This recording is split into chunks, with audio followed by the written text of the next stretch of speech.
nek mlaku rada nek dirungokke kaya uyon-uyon iki kok. Ya uyon-uyon piye? Mosok wong wedok kok nggo kendang barang. Ora keplesek yo. Gumun aku ngomong kok.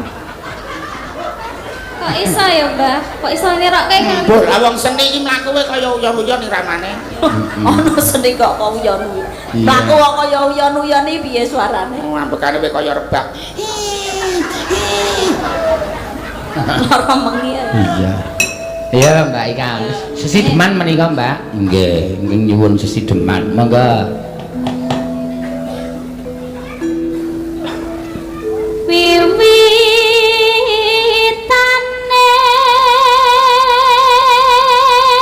Permulaannya Anderek sampeke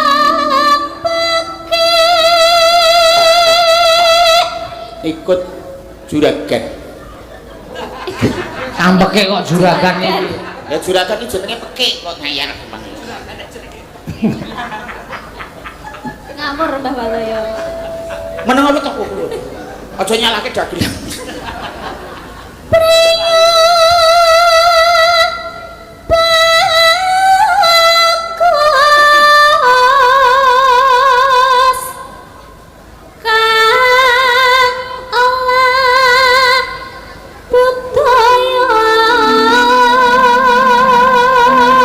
Dasar bagus tur budaya. Sowan menyang kutha gedhe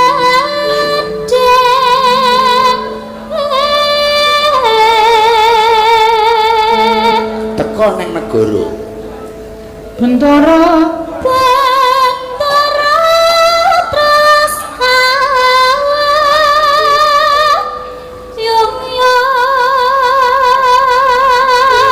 Hello. Selendang kuning kang saking bukir.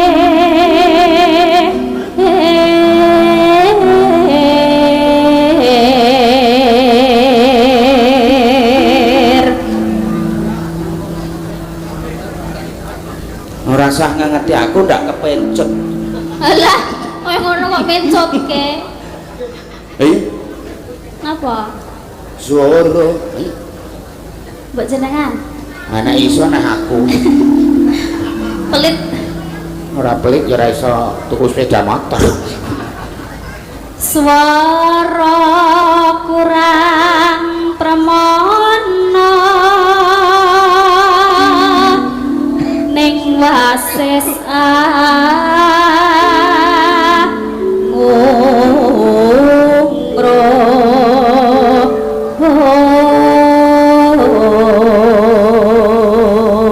ngomong rapati cetha ning pinter rayu. Anggung romarang bendara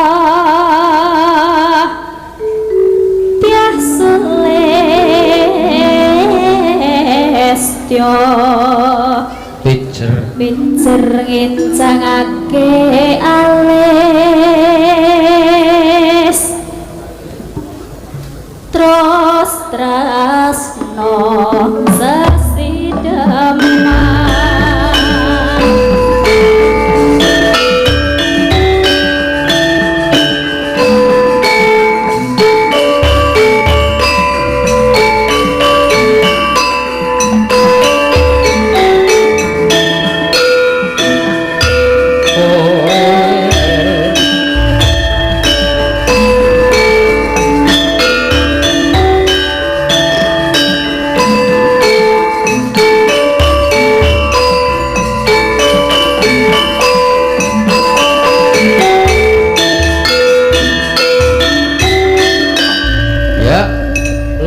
bace monggo luwe bace pantenan timbang berisaan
Ana urip ana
romansaku dagelan kok nyambi tukang kredit. Nggih. Niku sampean ki kepiye ta kok malah golek dana dhewe-dhewe ki? Apa liri maringi Pak Untung kurang apa piye kok? Mboten, niki kula niku ora gawe lega. Lega piye? Piyayi maringi ya ditampa, nek ora ditampani darani menghina. Lho, maringi iki mesti ana pamundutan. Lah iki cetha. Lah ya terus sing ngersake napa wae? Ya apa njaluk apa? Nyuwun jolat-joli. Rata-rata. Nah, berarti kuwi tanggung jawabmu. Nggih. Sing ngersake sapa kuwi mau, Pak sapa? Pak Tom Supriyanta. Lah nggih sing daleme Karo Pak Dadi. Sing daleme ning Plumbon kono. Lah nggih. Niki piyayi sing mirsani iki ana sing saka Gunung Kidul akeh. Nggih. Niku sing pulutan sing arep nimbal ngaturi jenengan sesuk tanggal 31 niku. Coba siji kapan? Tanggal 1 niku. Oh nggih, ponjong niku. Pon mboten sing Februari lho, sing Januari tanggal 21 rak ten pulutan to jenengan. Embuh. Lah nggih kula elekke, dimanjeri barang kok. Wis dimanjeri lho. Terus sing nang ponjonge tanggal 1, kamu tang mboten? Ayo kene. Nah, terus sesuk jenengan ten Trenggalek. Heeh. Nah, niku diumumke sesuk jenengan ten Trenggalek, sesuk ten wayangan ngene Pak Barjo salam ke Pak Barjo Wajo. Oh nggih, nggih. Kanca-kanca PWKS kabeh padha rawuh rono. Oke. Bertasakuran. Apal men ta sampean? Apalan mau nek catetan kok. Jiro lu pat kok kurang 50 to ya. Wong wis semono kok isih kurang kae lho. Arep kok nggo ngopo? Lho tambahi karo ngono kae. Sana. Walah mbok endi? Makane kok aja ngono. Nah, ngono ya. Lah buti sik loncong nek bunter ya sak yuta. Kok luwesmu to? Sampeyan ki dong ora bendina ning dinas sosial ki. Aja meminta-minta, aja seneng jejaluk. Ha. Lah aku ya ora lho iki kok dinae. Lah kowe mau 450 kurang 50 kok tembunge mau? Aku gur ngersula ora nembung. Oh padha wae. Padha kepiye wong le ngethok beda-beda kok sira lho. Pak nggih matur nuwun pokoke. Jolak-joli aja mangga mlinggi. Monggo, monggo. Soale kowe semenang nek tak lokke soale. Ngerti. Jolak-joli entuk 500 kok pengrawit tanpa dikai blas arep nyuwara dhewe apa? Ya jenengan dum. Ya sing ikhlas lho. Among aku ora nembang jolak-joli kok. Kene kok gemenang sing jolak-joli aku kok sampean iki Ngau gamelan ora? terserah. Iki ki kancane padha rekasane lho. Lah aku yo manggake to nek kepengin gayeng yo gamelono nek kepengin nyenyet yo rasa. Lah piye kok? Dadi tegese nek nyenyet sampean ora kelong kuwi ngono lho. Lho, lah nek arep dindum yo nyo, nek tegel. Lah piye to? Emak. Ana do muni tegel wae. Ya nyo 50 dumer wong semene iki. Apa 200 nek go tuku mie ayam tembulan. Kok piye? Ora jane dhuwit 50 dibagi wong semene iki terus arep rata kepiye? Ora usah diratake. Dinggo tuku tanggalan kan rata sak akeh, malah nek wong dodol tanggalan iki murah. Hah? Tanggalan 2019 durake kanggo 11 sasi sik wutuh. Nek gelem nuku kowe. Tapi tanggalane mentek. Ya. Neno. Ayo. Lho malah sing pundi? Makmuk. 500 ki entuk 5 larek. Ya nyedak kono kae no. Dadi sing peparing ki men lega. Nyuwun pamunten nggih Mbok Cangik kula ngendikane dawuh. Mboten apa-apa, monggo. Mboten sah anu wong iki. Neng Wonosari mlaku neng Medion. Lho arep tekan kuwi. Aja dipaido parikan lan Arsida. Ini cerita. Neng Wonosari mlaku tekan Medion. Ora nganggo srandal kesrempet-srempet. Lho. Matur nuwun. Lelo, Mas. Pegawai negeri nek tua oleh pensiun. Nek dagelan tua dadi tukang pijet.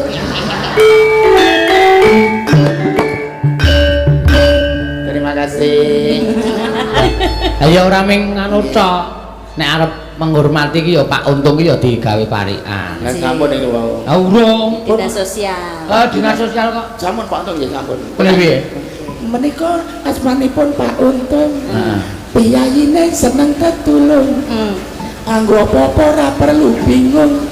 Sebab Pak Untung budaya kang adiluhung. Ya Pak Untung. Lah ning sing paring sampean mau rak panjenengane Pak Supriyanta. Nah, Supriyanta. Iya. Pak Supriyanta Pak Haji. Lah nggih. Pancen apa sing dadi Pak Haji? Oh. Esok sore awan rajin mulang ngaji. Maca zikir kuat nutuk nganti sewengi. Mongko karo isih mikir kepiye nasibe santri. Pak Haji. Matur nuwun nggih Pak. Matur nuwun Pak Haji, dongak-dongake rezekine lancar kalih sing sampe kala. Amin. nah iki kowe kudu iso gawe parikan iki to nek iso gawe parikan ditimbali nang Kraton Solo. Gusti Benowo kuwi digawe parikan. Menika lho. Nggih anu. Ora apa-apa kok ning Solo sesuk nggo cetakan topeng. Piwangun. Nun sewu Gusti Benowo kula namung ngestokaken dawuh. Heeh. Nah ya kuwi putra Nalendra. Nggih. Luput lemu parikan ketok gulumu. Aku nek kethok gulune le raut piye sesuk. Masuk sowan rono rasa nganggo gulu. Nyuwun pamunten Gusti Benowo. Oh ngaden. Ayo.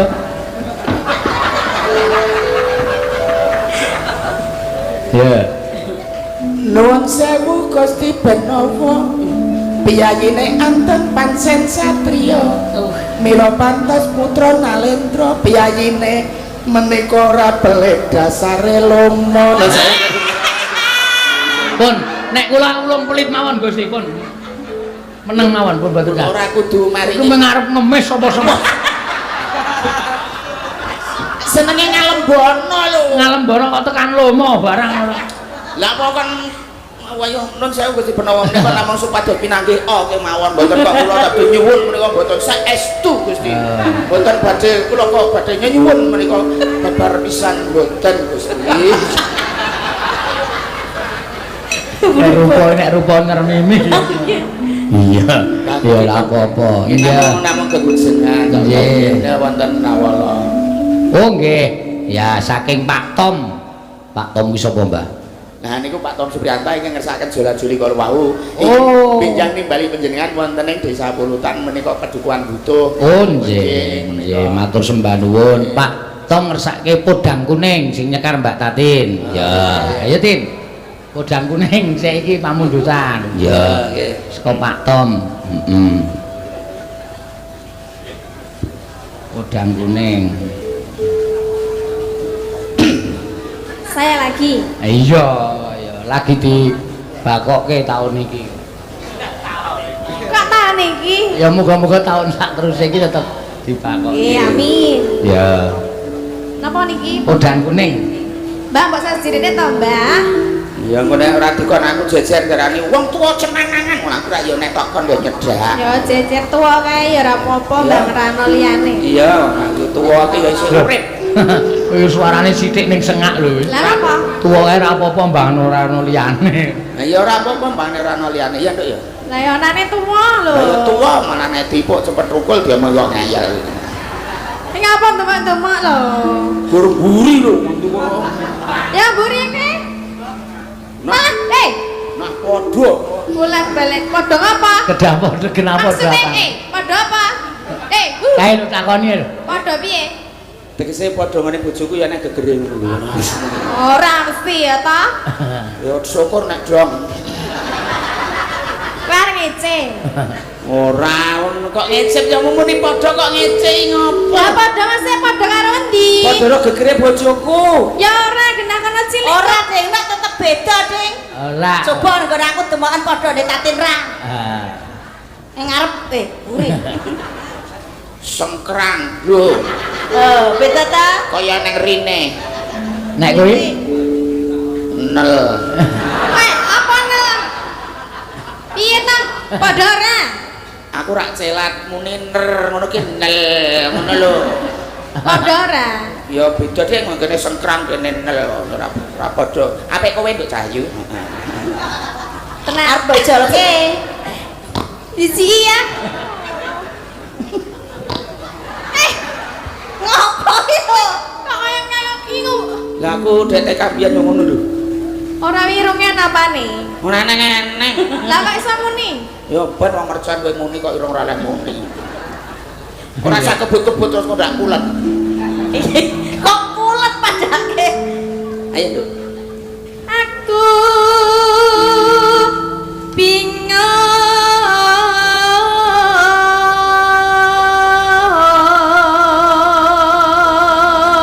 Ora usah bingung wong ayu, aku caket marang sliramu wong ayu. Walinci Kang Mas. Kang menapa kok gemujeng? tangane iki ngapa? Rumasane. Nesep-nesep. Aku kok dibutakan iki piye? Lho nek gandrung mesra ki ya ngono mosok. Ora nek Wong ayu garwanipun Kakang. Aku Garwamu ki aku. kowe nggo ketoprakmu lho jamu meneng wae kowe. Lah iki wis tau lho. Apa? Aku ketoprak gandrung kene dodol pecel aku gandrung ki pecele diawut-awut ngono lho kok. Jare menghayati. Ayo, kene wong ayu, suaramu wong ayu. injih Kang Mas. Aduh. Ngapa lho? Kena nggon mudun. Napa jenengan ki ada wudun to Kang Mas? Wis udun kuwi lara sing dikemateni wong ayu. Alah, kok tekan kowe gek ngombe obat nah. Aku tresno kelawan sliramu tujune aku lair ning alam donya ketemu sliramu wong ayu. Napa injih Kang Mas? Nek ora ketemu sliramu. Buktinipun menapa menawi panjenengan tresna kalian kula? Sementara iku ora ono bukti wong ayu. Panjenengan ngapusi lho. Kaya ana kejadian apa wae. Sementara iki ora ana bukti. Mengko digoleki ning TKP.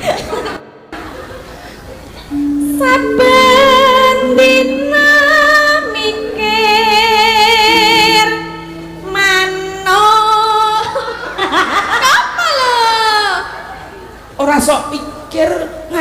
menawa bingung tetep Lah kula menika tesih penasaran kalian manukipun panjenengan menika kados pundi to Den Mas? isih tetep ning gone wong ayu ora rasa bingung wong ayu. Inggih. Ora ning gone iki ngerti. Tak sandal kene pojokan kae lho. Kok Aku mau nek ngono kok aja padake. Oh manuk kaya ngono dipamerke. Mboten lho, Kang Mas. Manuk. Panjenengan kan gadah manuk. Pilek wisan. Lah kok pilek? Niku blasteran ana. Manuke Pak Demuke blasteran manuk putut karo manuk truwuk. ora Jajeng, manuk kok blasteran putut karo manuk deruk. Dadi anggunge horo keteko jeru, horo keteko jeru ngono ya. Menika warnanipun menapa to Kang Mas? Coklat rada. Nggon sirah kene iki Manukipun bubulen mboten. nek bubul ki sikil. Maksudnya Nek manuk kuwi beleken ngono lho. Ora ana manuk pileren. Iya iya iya. Ayo lho malah kilangan titik kala wong ayu, wong ayu. mikir manuk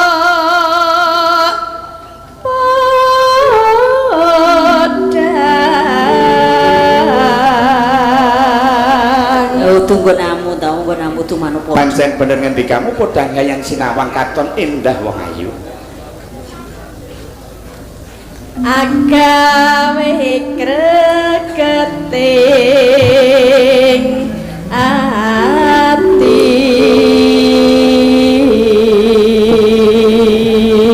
Hajat to. Apa? Manuk tuweke gawe greget. Orang wis ra iso manggung kok le. Modal. Manuk pileren. Ning ra iso nelek. Yang ora ana gunane. Ame manuk neleke kok bangga. Wah, lah manuk ra iso nelek ya kembung lho ngawur ae. Lah ora dipakani ya ora arep metu. Ayo kowe sing makani, apa bojo bulan ora makani manuk. Pakane apa to manukmu? Beling. Makan beling. Ayo selarang joget aku. Getres. Ora mendhet sen pikatmu lute benda. Ora setuju aku yen manuk tok pikat nganggo pulut wong ayu. Lek resik yang. Wong ayu. Lah ngajenge temeplek terus lho, Mas. Ora iso mabur ngono. Nganggo lenga mambu. Lah, nek kudune manuk ki wong duwe wulu kok ya. Ora Wis koken le bubuti kok, Nok. Yo ayo Dadi gundul. Gudul sampe mana nanti tuma. Ayo. Manuk kok ndek tumo. Esuk awan yen wis ora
suwun Mbak Tatin.